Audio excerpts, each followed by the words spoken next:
So guys, TVS Apache 160R 4V কে premium লেভেলে পৌঁছানোর জন্য নিয়ে যাওয়ার জন্য টিভিএস অনেক কিছু আপডেট করেছে এই 20th অ্যানিভার্সারি আপডেটেতে। Yes guys, 20th anniversary update TVS Apache তার 20 বছর সম্পূর্ণ করলো এবং এই 20 বছরের আপডেট অ্যানিভার্সারি আপডেটেতে অনেক আপডেট নিয়ে এসেছে টিভিএস অ্যাপাচি এবং স্পেশাল অ্যানিভার্সারি এডিশনও নিয়ে এসেছে। তো চলো কি কি আপডেট নিয়ে এসেছে সেগুলো আজ তোমাদেরকে আমি শেয়ার করব, তোমাদের সাথে আমি সব কিছু জানাবো ডিটেলস যে কমপ্লিট কী কী আপডেট এসেছে। সো হ্যালো এভরিওয়ান, তোমরা দেখছো দ্য পারফেক্ট সামাদ, আমি আব্দুস সামাদ তোমাদের জন্য নিয়ে এসেছি নতুন একটা ভিডিও। তো চলো, প্রথম আপডেট হচ্ছে গাইস, টিভিএসের এই অ্যাপাচি 160 RTR এ আমরা RTR 310 ওয়ালা যে 5 ইঞ্চি ডিসপ্লে 5 ইঞ্চি ডিসপ্লে আমরা দেখতে পাবো, colourful TFT display, but touch display নয়। এবং এরপর আমরা turn by turn navigation update, Bluetooth সমস্ত কিছু পেয়ে যাব, ভয়েস অ্যাসিস্টও পেয়ে যাব। এবং নেক্সট আপডেট হচ্ছে গাইজ, এই বাইকে আমরা স্লিপার অ্যাসিস্ট ক্লাচ দেখতে পাবো এবং adjustable brake lever, clutch lever আমরা দেখতে পাবো এই বাইকটিতে। এবং গাইজ এরপর থার্ড আপডেট হচ্ছে ফ্রন্ট লুক। তোমরা অনেকেই যারা দেখেছো তারা জানবে যে ফ্রন্ট লুকটাকে, যার জন্য বাইকটা ডাউনফল করতো, ফ্রন্ট লুকটা যে হেডল্যাম্প ছিল সামনেটা, এবং যেটা আপডেট করে প্রজেক্টর ল্যাম্প দেওয়া হয়েছে এবং ডিআরএস দেওয়া হয়েছে, লুকটা সম্পূর্ণ চেঞ্জ হয়েছে কিছুটা এরকম। এবং গাইজ ফোর্থ যে আপডেট সেটা হচ্ছে গাইজ, এই বাইকে ট্র্যাকশন কন্ট্রোল অ্যাড করা হয়েছে। ট্র্যাকশন কন্ট্রোল সিস্টেম, যেটার কাজ আমরা জানি যে কি করে, এই বাইকটাকে অনেক কন্ট্রোলে নিয়ে আসে, পাওয়ার কাট করে দেয়, দুটো হুইলের পাওয়ারকে সমান রাখে।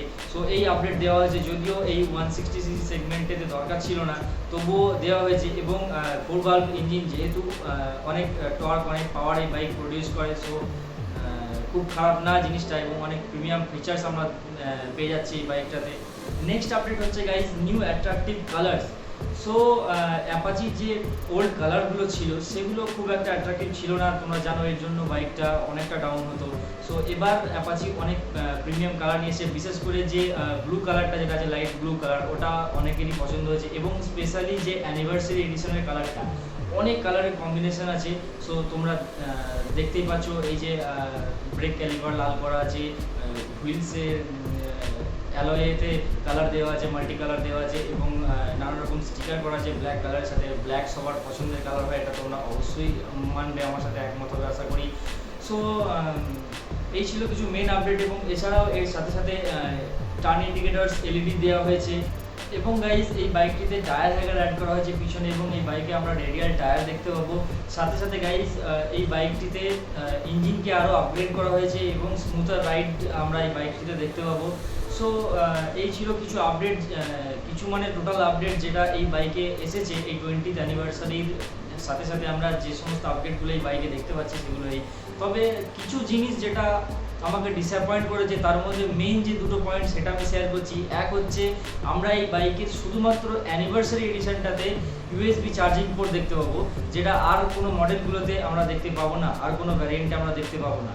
এবং গাইজ একটা জিনিস যেটা শুধু টিভিএস অ্যাপাচি RTR 160 কেন, সমস্ত 160 সেগমেন্ট শুধুমাত্র ইয়ামাহা MT-15 ছাড়া, যেটা হচ্ছে 6th গিয়ার। গাইজ এই 6th গিয়ার না থাকার জন্য আমরা টপ স্পিড পাই না পাই সেটা অতটা ম্যাটার না, বাট আমরা মাইলেজ অনেকটাই কম পাই। কারণ 5th গিয়ারে আমাদেরকে যখন 120-130-তে বাইকটা রাইড করা হয়, তখন RPMটা অনেকটাই হাই থাকে। তো হাই RPMে চালানোর জন্য আমরা মাইলেজটা অনেকটাই কম পাই। সো এটাতে তোমরা একমত কিনা অবশ্যই তোমরা কমেন্টে জানিও আমার সাথে।